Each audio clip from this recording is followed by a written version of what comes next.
प्रधानमंत्री आवास योजना नगरपालिका आणि महानगरपालिकांना सक्तीची करावी।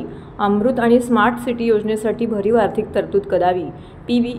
PME बससेवा योजनेअंतर्गत पालिकांना वाढीव अनुदान मिळावे। मेट्रोच्या कामाला गती द्यावी, अशा प्रमुख महत्त्वपूर्ण मागण्या ठाणे लोकसभेचे खासदार नरेश म्हस्के यांनी संसदेत केल्यात। नवी दिल्लीतील संसद भवनामध्ये नगरविकास आणि गृहनिर्माण विषयक स्थायी समितीच्या बैठकीत आवास आणि शहरी कार्य मंत्रालयाच्या सन 2025 आणि 2026च्या अर्थसंकल्पावरती अनुदानाच्या मागण्यासंदर्भात चर्चा करण्यात आली। यावेळी समितीचे सदस्य म्हणून खासदार नरेश म्हस्के यांनी चर्चेत भाग घेतला।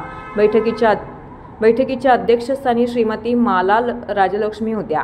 2025-26च्या अर्थसंकल्पामध्ये 96,777 कोटींची भरीव तरतूद करण्यात आली।